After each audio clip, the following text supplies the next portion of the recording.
Yesterday I set out to do a thermostat replacement on this 300 turbo diesel engine. It wasn't heating up fast enough, it just wouldn't get hot very fast. And first thing when I took the thermostat off, look at that hole in there. Anybody want to comment on that? Is that factory? Well, anyway, I knew I had to change the thermostat. I wasn't going to film this because I filmed this before about changing thermostats. But I got into this, and what I found was that this engine had all the same typical problems that I see on so many of these 4 and 5 cylinder diesels of the 70s and 80s. It's like, I call it cooling system neglect. And from my experience, the only way you're going to destroy one of these old diesel engines is loss of coolant or loss of oil.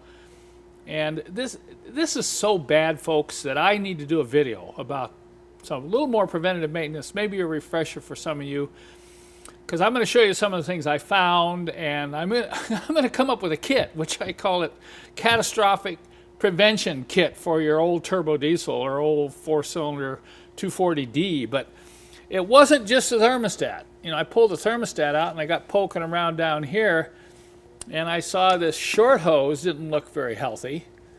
And sure enough, somebody had replaced the short hose, but they replaced it with a very flimsy hose. And when I pulled the top radiator hose off, it looked okay from here. You say, hey, I squeeze it, it looks fine. But I pulled this off, look at that. Previous person didn't even put the clamp on right, and he clamped it down so hard it started to break there. So you can imagine this is about ready to fail right there. And just think about this for a minute. You're going down the road, not paying attention to your gauges, and this hose here ruptures. It's very likely you could destroy your diesel engine. So this can be very expensive if not taken care of.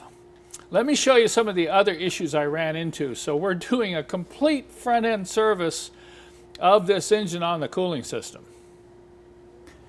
After removing these thermostat housings, all these nipples were very heavily corroded, and they get real bumpy when they get corroded, and you can see that you're not going to seat that hose very well when you've got all this lumpy corrosion on these nipples. So you got this one here, and this one down here. You got 4 of them that have to be cleaned up.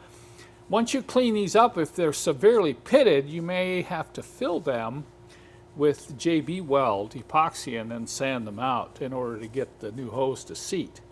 This is real common, typical of those engines that have not run with the correct coolant. So we got those all cleaned up. I'm going to get this one cleaned up, and then I'm going to install the new short hose. I'll show you a comparison between these two when we get ready to put that in place. You might not consider your V-belts cooling system related directly, but they are, because when you lose these belts, you're going to lose your water pump. And a lot of times you'll look down in here and think, oh, the belts look good, but if you turn them over like this and pry up on them, you can see the cracking starting there. So the belts are going to be replaced as part of this cooling system maintenance. Here's another item that often gets overlooked, and that's the hose that runs from your coolant reservoir tank down to the bottom of the radiator. On the 85 models with the air filter mounted in this area, it can be subject to deterioration due to oil contamination. Look at this. It's getting very soft right in this area there because oil is leaked out of the air filter housing and onto this hose. So this is something you want to check. Even in your non-85 models, this hardly ever gets replaced. And it can also get kind of soft and rot down in this lower area. So this should be part of that inspection when you're doing your cooling system service. Here is an overview of what I've decided to include in my universal 1977 and 1985 diesel coolant system service kit. First off, you're going to get a new thermostat, and along with the thermostat, you're going to get the thermostat installation kit, which includes stainless steel bolts and some other things. I'll explain that a little bit later. You're going to get a short hose kit. Now notice the difference. Earlier I mentioned pulling off the short hose that had been replaced. Very soft. Somebody just cut this out of a regular radiator hose. Our service kit for the short hose includes a very heavy duty hose. You put this on here, you won't have to worry about this for years, along with clamps and a new gasket, because we have to use a new gasket when we install that thermostat housing. You'll also receive a kit to reinforce the radiator neck. Radiator necks are prone to breaking off, and that can cause a catastrophic failure. And then finally, I'm going to include a new radiator or coolant reservoir cap, because this is one thing that gets neglected a lot. So that's the basic kit. Of course, you're going to need other things like V-belts and coolant hoses, but those are going to be more specific to the exact year and model of the old diesel you're working on. I have detailed instructions that come with each one of these kits, and I'm just going to touch on the highlights here. In replacing the short hose, once you get those nipples cleaned up, you can put the hose on the water pump housing first, get the clamps in place, maybe snug down just the bottom clamp, and then take the gasket and put a light coating of aviation Permatex on both sides of the gasket. Do not use RTV silicone sealant, okay? It can really foul up your climate control valve.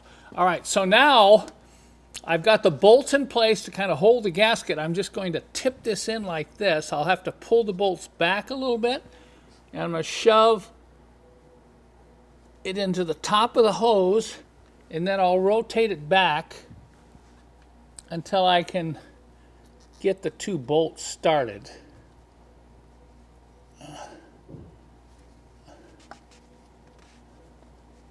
Okay, I got the two bolts started.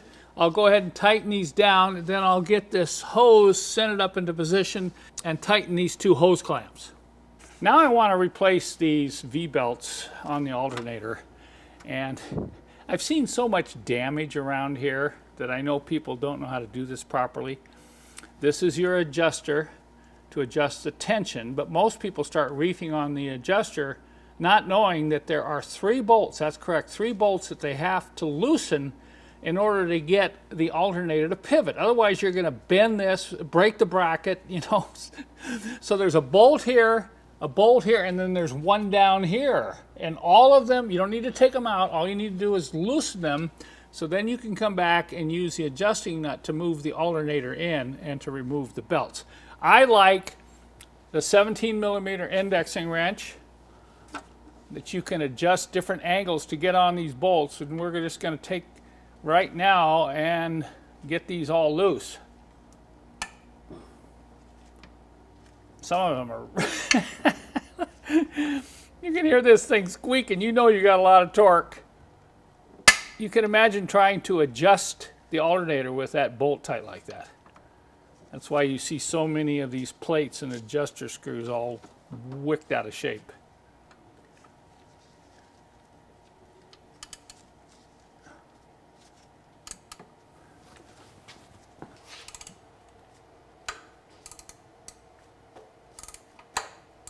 All right, once you get it loose like that, that's good enough. We're going to go ahead and loosen the other two, and then I'll come back and show you how we move this adjuster nut to get the alternator moved in and get these belts off. You know, with these 3 bolts loose, we can run the alternator in. You know, keep checking here. I could just cut the old belt off, but I want to show you how we're going to run this all the way in.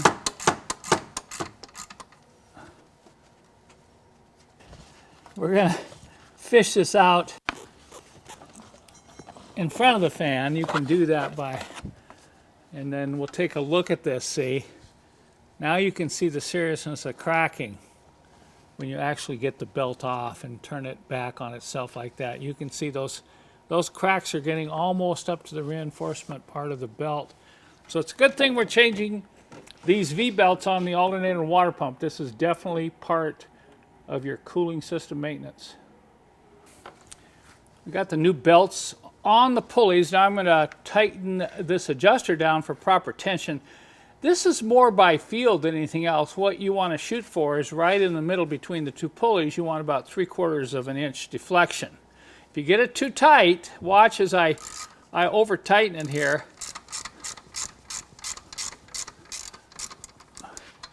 Then you're hardly getting any, see, that's maybe 1/8 of an inch deflection, so that's way too tight.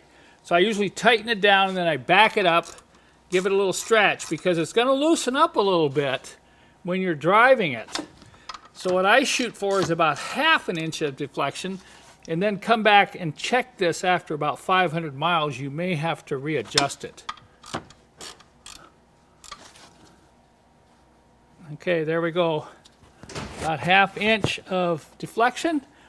Now I'm going to go ahead and tighten those 3 bolts. Don't forget to do that. We actually found the bottom bolt was loose on this. This is a rebuilt alternator that was replaced, and I think whoever installed it didn't even bother to tighten that bottom bolt. I want to use an illustration as to why I include this thermostat installation kit, which the heart of it is 3 stainless steel bolts. This is what I see happen so many times on these old diesels. The bolts will break off when you try to take off this part of the housing. And when these bolts break off like this, it's very difficult. I recommend you drill them out and tap them a size larger, because you're never going to get these out. You're going to have to drill through or try to find a used housing from a good recycler. But this is a problem that you're going to see quite a bit. So I recommend you always use stainless steel bolts when installing a new thermostat. And I even include some nickel anti-seize. We're going to put a little bit of nickel anti-seize on each one of these bolts, and you will never have a problem. Even in 20 or 30 years, should you decide to keep your old bins that long. Okay, I also include aviation Permatex sealant in this little kit. When you clean this area out, if you've got some pits in here, it can leak. So what I recommend, you've got 2 choices. Either you fill them with JB Weld and sand them, but if they're just light pitting, you can go ahead and put a coat of aviation Permatex sealant. Well, I have to say, here is a really good example of why we include stainless steel bolts in our thermostat installation kit. A couple tips when installing this thermostat. It'll only go in one way. If this doesn't fit up flush, when you push it in tight against the other part of the housing, then you've got it in backwards. Don't force it, but when you tighten the 3 bolts, tighten them evenly, sequentially, until you get this tight. And now I'm ready to attach this lower radiator hose. We've already put the radiator hose onto the radiator. You notice how I've polished this nipple. I did that with a sanding belt. This is about 100 grit sandpaper, and you can just get it around the nipple, put this in a vise, and just do this to it, say, to polish that corrosion. And I think we're ready to go. I always position my clamps so I can get to them. I think I'll do it this way. Slide this on. And I'm going to put that right in the center. And I've seen hose clamps generally get over tightened. I tend to go on the light side so you don't harm the hose. And if it leaks a little bit after you start the car and test run it, then you come back and just give it a little extra tweak like that. Okay, now we're going to talk about the radiator neck repair. The next preventative repair I consider very important, because you cannot believe how many of these radiator necks I've seen break off. I've had 2 of them break off in my shop while disconnecting the top hose. We've had reports from other customers who had this blow off while driving, and one person, ruined the engine. What happens is these things get squeezed down over time with hose clamps, and because of the mixture of the coolant, running the wrong coolant can also affect the plastic of the radiator, and this will eventually break off right here. And if this happens while you're driving and you don't catch it in time, you've only got probably 5 minutes before that engine will start overheating and possibly even seize. So what we did is about 15 years ago, we came up with this kit to put a brass insert in there like that. And we provide an epoxy that will bond to the plastic and this copper tubing. and you get this rough sandpaper that we include, and we just rough this up in here, and then apply the epoxy and let that sit overnight. Then, along with that, we include a wider hose clamp. I think the narrow hose clamp is part of the problem here, so we provide the wider hose clamp, which will spread the load out over this radiator neck. I wanted to show you why it's so important that you reinforce the plastic neck on these old radiators. Don't take this lightly. This is very important. If you're wondering why I include a new coolant reservoir cap in the kit, it's because these hardly ever get changed. This is a nice, well-maintained Mercedes. So I'm going to pull the cap off and let's take a look. Well, you glance at it, it doesn't look too bad, but look at this. As I wipe the coolant off, you can see the groove right in here. Eventually that groove will get so deep that this can pop off before it reaches full pressure. So you need to change these caps, folks. This is something that really gets neglected.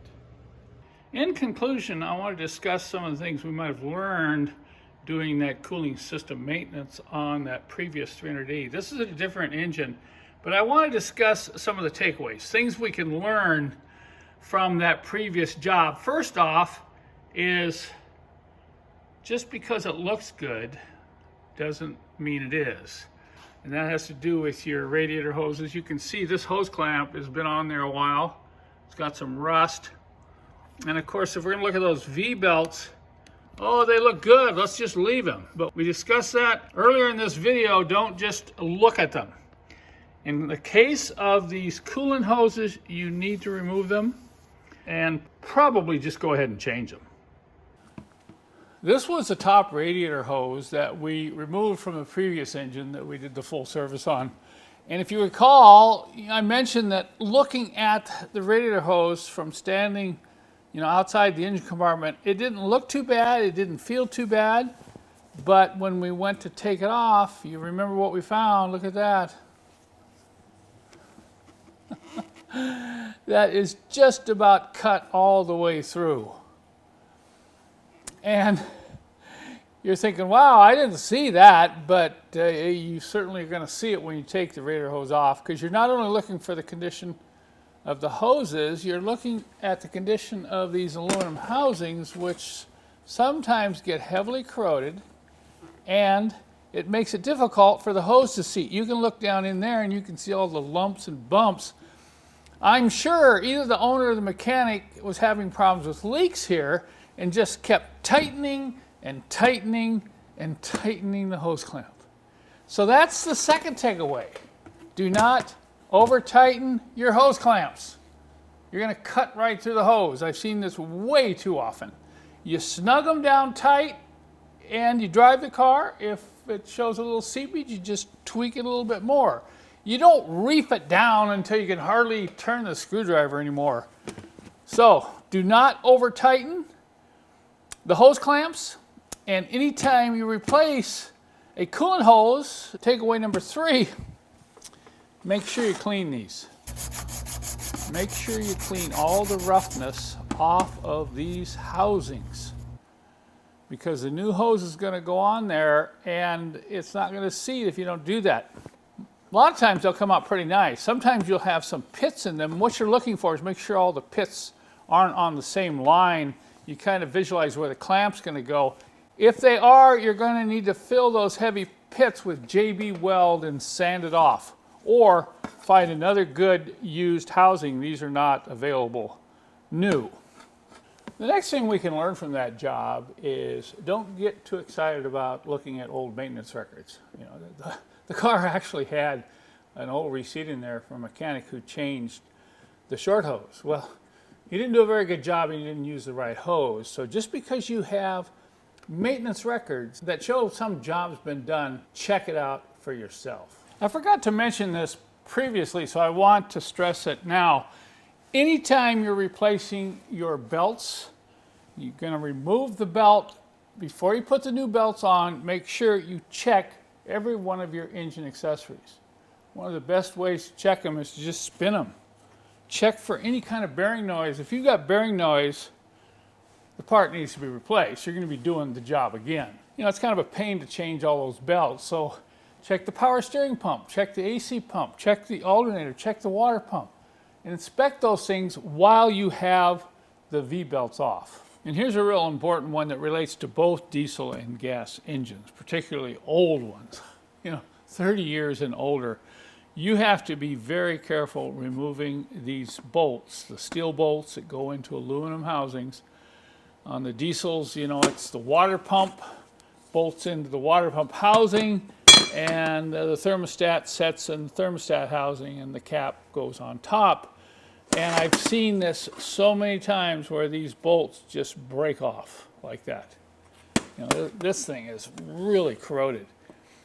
And so what you want to do is you want to be real careful, because it's really tough. You're either going to have to find a replacement part, or what I recommend is trying to drill that out right down to the center and tap maybe even an SAE size slightly larger, but it's a pain. So what I do is I make sure that when I'm removing these bolts, I don't force them. I kind of work them back and forth. You've probably seen it in one of my other videos. I'll just sit there and put rust penetrant in there and then tighten it, loosen it, tighten it, loosen it, and keep going, and eventually you can work it out. You have to be a little patient, but that's what you want to do, prevent these from breaking off. And you saw that in the kit, I supply stainless steel bolts, anti-seize compounds, so you use that, you'll never have that problem in the future. So you're looking at this, you're looking at seized bolts, corrosion underneath the hose clamps, corrosion inside. I think I can find another one here. You can see here, look at the amount of just rust down in here from this thermostat housing. And so for a parting parting takeaway, I want to explain what causes that corrosion and what you can do to prevent it. I believe there are two things that cause that corrosion that you see in these old engines. The first is improper coolant. Notice this has the common green coolant. That is not the coolant Mercedes recommends. They recommend the yellow coolant. It has a different pH factor, helps prevent corrosion. The other thing is just not changing the coolant. Some people go 20 years without changing the coolant. So the Mercedes-Benz coolant is no longer available. Let me show you the substitute that we use today. So if you want to avoid some of these ugly problems that I've shown you in this video, this is the coolant you want to use. It's a Xerox G05. It's specified for Mercedes-Benz. You can see that right there. And the directions on mixing it are included with the product. But this is something you want to consider, and don't just put it in and leave it. I recommend changing it every 2 to 3 years, depending upon the type of driving and how many miles you drive during that period. And so I hope you found these takeaways helpful. As far as the kit, I'm going to combine a bunch of stuff together in one kit, call it the cooling system diesel maintenance kit or whatever.